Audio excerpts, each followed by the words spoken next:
Hey Internet, Matt here for the Dork Lords. If you're new to the channel, welcome. We do all things dorkly here, whether it be sci-fi, fantasy, superheroes. We probably have a playlist about it. Feel free to check us out. Today's no exception. It's our Dork Lord of the Rings segment, in which case I'm talking about the only named Black Rider in Lord of the Rings. And no, it's not the one you're thinking about. You probably thought, oh, he's going to talk about the Witch King. That'd actually be a great topic, and I probably should do one on that and put a pin in it. I'll do that later.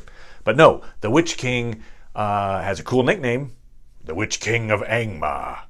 But we actually don't know the Witch King's true name. Only one of the 9 Black Riders has his name revealed by Tolkien. Quick little background on the 9. So, of course, you've got the poem, 3 rings for the elven kings under the sky, 7 for the dwarf lords in their halls of stone, 9 for mortal man doomed to die, and 1 for the dark lord on his dark throne. Okay, so I talked about this in the last video where I talked about the 3 elven rings. Originally, the rings of power were forged by the elves, and 9 of those rings of power were kind of reclaimed by Sauron and then divvied out, kind of as favors in a way.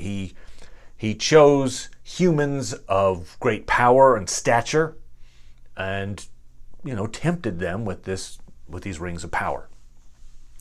What we do know is that of the 9, 3 of them were Númenóreans.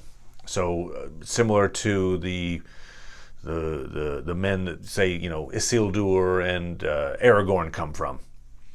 We can guess, it's pretty good, safe bet that the Witch King was one of those Númenóreans. But the guy I'm going to talk about is not one of those Númenóreans. He came from the East. And so, again, Tolkien is really vague on the backstories for these folks. As I say, only one of them has a name.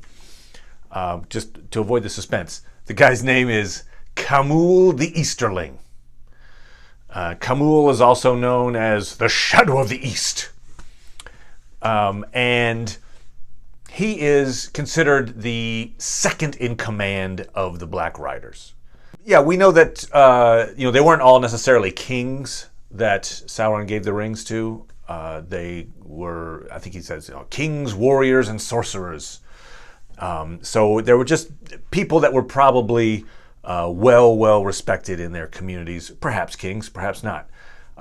We get the idea that Khamul the Easterling came from the region near the Sea of Rhûn in the east. And these rings, what they did originally for the mortal men that claimed them, it made them practically immortal. They huge lifespans, and it brought them wealth and prestige, and they could make them invisible. And over time, they became enthralled to Sauron. They eventually, the ravages of time turned them into the ring wraiths. And then Sauron reclaimed the rings, so he took them back so that he had the ultimate power over these wraiths. Probably also the wraiths didn't need them anymore. I mean, they would have liked them, but Sauron's like, I don't see any use in you having these rings anymore, so I'll just take them back, thank you.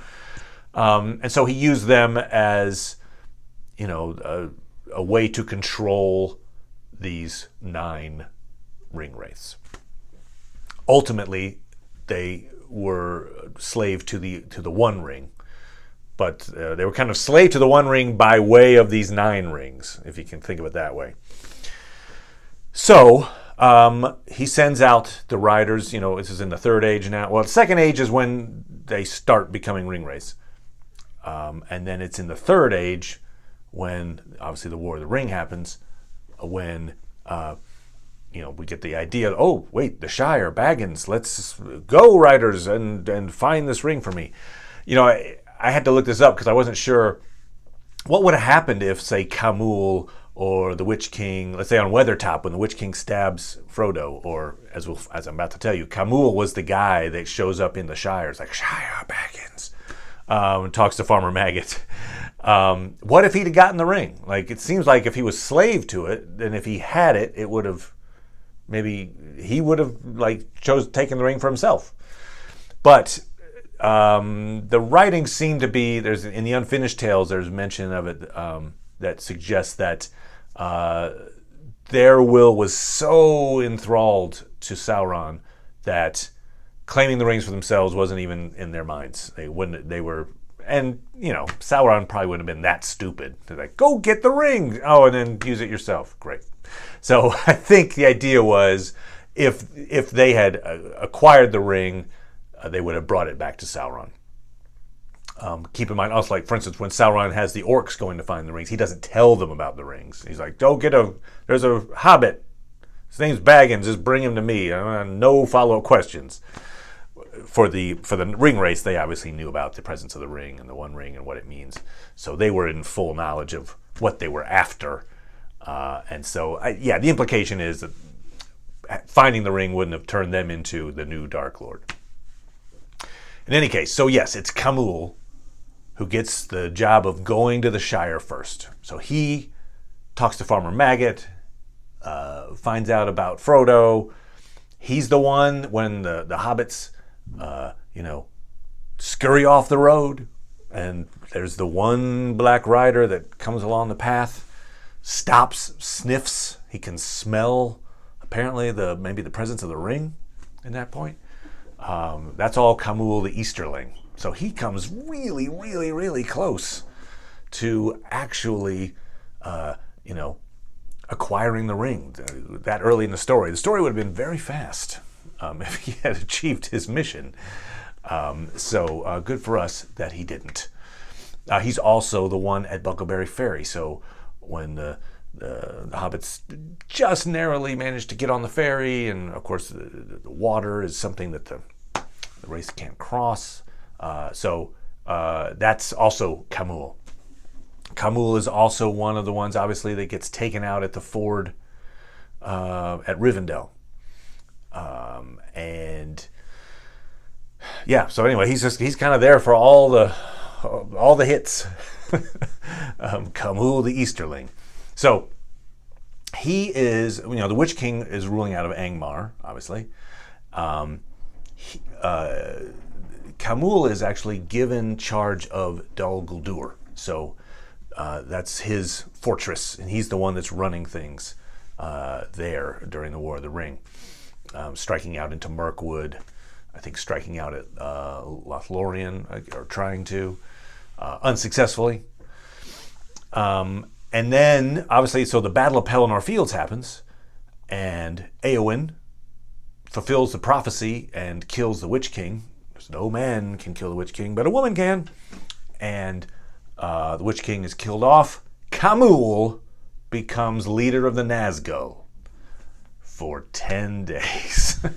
Like, oh, yeah. Anyway, because so Witch King's gone. Khamul ascends to lead the 8 now Nazgul. And he's there at the Battle of the Black Gate. He's riding on the fell beasts. One of those things that looks kind of like a giant pterodactyl. And then when the ring is destroyed, he's taken out. There's a moment there when, Frodo's at Mount Doom and decides to use the ring himself. And that's what turns the attention of the Black Riders. Like, whoa, hey, the ring, it's over there, and someone's trying to use it. And they fly off toward the mountain before inevitably the ring is destroyed when Gollum falls in and they're taken out. But so that's another little interesting what if scenario. What if, because I think Tolkien even in one of his letters wrote that he wasn't 100% sure what would have happened in this situation. Frodo, because on Weathertop, Frodo uses the ring. And they're in his presence, but he doesn't use it he basically uses it to go invisible, right? He thinks, oh, this is a ring of invisibility. I'll just put it on and become invisible. He doesn't really understand what the ring does, and he's not making a conscious decision to wield the ring of power. Well, he's wielding the ring of power at Mount Doom. So if the Black Riders had shown up Obviously the instructions they had from Sauron was get the ring. Well, if there's someone else wielding the ring that's not a Black Rider, could Frodo have kind of basically taken control, more or less, of the Black Riders?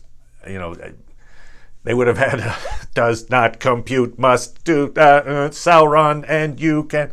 I don't know. I'm not sure if the heads just exploded or something, but there would have been a lot of raw power coming at them from two sides, right? There's Sauron's pull on their will, and then the One Ring in the hands of Frodo pulling on their will, and maybe it just pulls them apart. I don't know, but one way or another, it would have been fascinating to see what happened there. We'll never know, because the ring was destroyed along with everything it created, which includes the ring wraiths, where at that point were enthralled to the One Ring. And that was the end of Khamul, who at that point was the leader of the ring wraiths. So there you go. It's short, sweet. I just thought it was really interesting that there is one of the 9 humans who had a name, and his name was Khamul the Easterling. Tip your cap to Khamul.